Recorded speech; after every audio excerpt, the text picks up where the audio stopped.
सगळ्यांना श्री स्वामी समर्थ. आज तुम्हाला दाखवणार आहे मी मटकीचा पुलाव. सोपी रेसिपी आहे. सो चला स्टार्ट करूया. सो तेल कुकरमध्ये मी करते डायरेक्ट. हा पुलाव खूप छान होतो. ते मी तुकडा भिजवून घेतला आहे पुलावचा राईस. हा बघा भिजवून ठेवला आहे 10 मिनिटं. फोडणी टाकूया. फोडणीत मी तेजपत्ता, मिरी आणि जायत्री टाकली आहे. खडे मसाले झाले परतून त्यात एक कांदा चिरला आहे बारीक. 1 वाटी तांदूळ घेतला आहे मी ह्या मापाने. पुलाव बासमती राईस. आणि हा कांदा टाकला बारीक चिरलेला. बघू शकता होय चांगले. त्याच्यात 1 हिरवी मिरची कट करून टाकली आहे.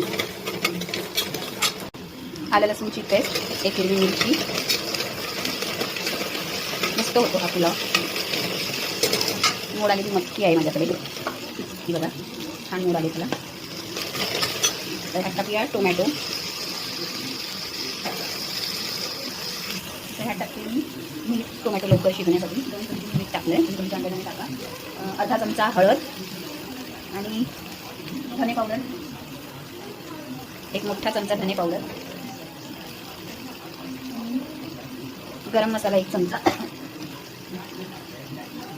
1 चमचा लाल तिखट कलरसाठी आणि तिखट. आणि ही मटकी मोड आलेली मटकी होती माझ्याकडे म्हणून त्याचा पुलाव करते.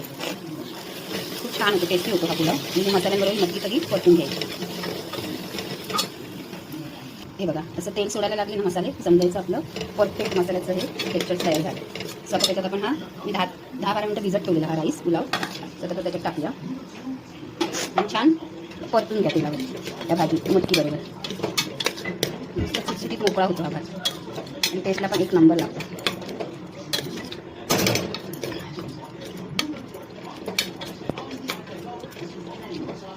दोन शिट्ट्या काढायच्या आहेत मिडियम फ्लेमवर. पुलाव आपला तयार आहे. तर ज्या वाटीने आपण तांदूळ घेतलेत ना त्याच वाटीने 1 वाटी मी तांदूळ घेतलेले. 2 वाटी मी पाणी टाकते. 1 वाटी मी तांदूळ घेतलेला त्याच्यासाठी मी 2 वाटी पाणी टाकते. त्यात थोडंसं तूप टाकते. अजून छान टेस्टी होईल आणि मोकळा होईल राईस. आणि टेस्ट खूप छान येते त्याच्यामध्ये. वरून थोडंसं तूप आणि जरासा लिंबू पिळते. लिंबामुळे ना मोकळा होतो राईस आणि मस्त टेस्ट येते राईसला. एकदा नक्की करून बघा. खूप छान लागतो टेस्टला. लिंबाचा रस टाका. सो आता सगळं टाकून इन्ग्रेडियंट झालेले आहेत. बघू शकता किती छान कलर आलेला आहे. तर रेडी झाल्यावर तुम्हाला दाखवते. मी छान ढवळून घ्या. तर इतका होतं मीठ मग खालीच राहतं म्हणून छान ढवळून घ्यायचं आहे. आणि आता कुकरचं झाकण लावून मीडियम टू लो हीटवर 2 शिट्ट्या करून घ्या. फ्रेंड्स बघू शकता छान आपला मटकी पुलाव तयार झाला आहे. बघा मोकळा एकदम मोकळा झाला आहे राईस. आणि वरून कोथिंबीर टाकली आहे. हे बघा आणि फ्रेंच फ्राईज.